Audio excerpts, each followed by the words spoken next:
সদর দপ্তর অভিযোগের ভিত্তিতেই অরূপ বিশ্বাসের বিরুদ্ধে এফআইআর হয়েছে। মেজর অভিযোগ হলো বেসিক্যালি উনি আমার থেকে এক্সটর্ট করে অনেক থ্রেটেন করে অনেক টিকিট নিয়েছিলেন, প্রায় 22,000-এর প্লাস উনি টিকিট নিয়েছিলেন। উনি সেগুলো কমপ্লিমেন্টারি টিকিট ছিল, সেই কমপ্লিমেন্টারি টিকিটগুলো উনি বেচেছেন, এটা আমার অভিযোগ এবং আমার কাছে যথেষ্ট এভিডেন্স আছে উনি বেচেছেন। এবং উনি অ্যাক্রেডিটেশন কার্ডে উনি আমার থেকে অনেক ফোর্স করে অনেক কিছু নিয়েছিলেন এবং এখন আমার কাছে এই খবরও আছে যে উনি অ্যাক্সেস কার্ডেরও কিছু এন্ট্রি করিয়ে অনেক কিছু লোকের থেকে কিছু আমার মনে হয় ফাইন্যান্সিয়াল রংফুল গেন উনি করেছেন। আর তারপরে উনি আমাকে থ্রেটেন করে উনি অনেক অ্যাক্সেস কার্ড নিজের ফ্যামিলি লোকেদের জন্য বার করেছেন। ওনার দুজন মাইনর নিস তাদের অফিসিয়াল বানিয়ে আমার থেকে ফোর্স করে অ্যাক্রেডিটেশন কার্ডও করেছিলেন। তারপরে জুই বিশ্বাসও মাঠে ঢুকেছিল, রূপ বিশ্বাস নিজের পাওয়ারের মিসইউজ করে এসব জিনিস করেছে। এইগুলো আমি কমপ্লেন করেছিলাম নতুন ফেস এফআইআরে, তারই কগনিজেন্সে নিয়েছে পুলিশ। জয়েন্ট সিপিকেও আমি বারবার বলেছি, দেখুন উনি তাও তো মাঠে লোক ঢুকিয়েছেন। আর সেকেন্ডলি শো ফ্লোরের কথা, শো ফ্লোরটাও কিন্তু পুলিশকে জমা দেওয়া ছিল, আর ওই শো ফ্লোর কিন্তু ইউনিভার্সাল সব এক ছিল, হায়দ্রাবাদেও সেম, বম্বেতেও সেম, দিল্লিতেও সেম। তো দিল্লি এই সব জায়গাতে একজনও কেউ স্পোর্টস মিনিস্টার ঢোকেনি চিফ মিনিস্টার ছাড়া, এখানেও একই কথা ছিল। কিন্তু উনি শো ফ্লোরের কোনো বালাই মানেননি, উনি গায়ের জড়ি করে ঢুকেছেন। উনি ওনার আইএস বন্ধুদের ছবি তুলেছেন, ফ্যামিলির লোকেদের ছবি তুলেছেন। এই ব্যাপার এইটাই মানে প্রথম থেকেই তো উনি শুরু করেছিলেন এই জিনিসটা।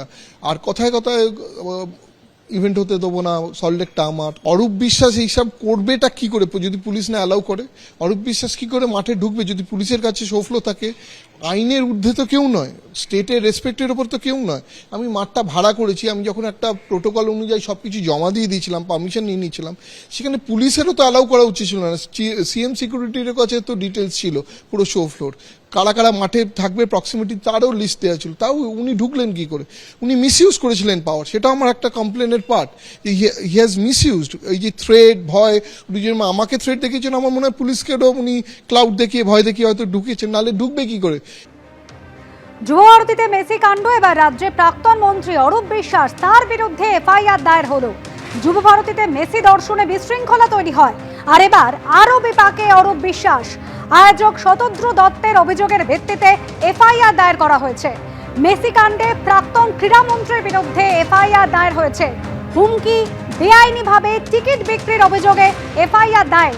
অরূপ বিশ্বাস এবং স্বরূপ বিশ্বাস এই দুজন টলিউডে যে তাণ্ডব চালিয়েছে না, মানে লিটারালি তাকে তাণ্ডব বলা উচিত। এবং সেই তাণ্ডব যা চালিয়েছে এরা, এতে সিনেমা নির্মাতা থেকে শুরু করে অভিনেতা, অভিনেত্রী, তারা প্রত্যেকেই এদের দ্বারা প্রতারিত হয়েছে, এদের দ্বারা অত্যাচারিত হয়েছে।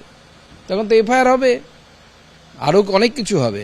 কারণ এরা যেভাবে লুট করেছে, সবটা ক্যামেরার সামনে বলাও যাবে না এরা যা যা করেছে।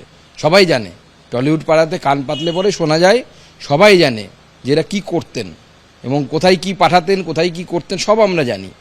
এবং যেভাবে এক্সপ্লয়টেশন হয়েছে, সেই এক্সপ্লয়টেশনের হিসেবে থেকে দিতে হবে।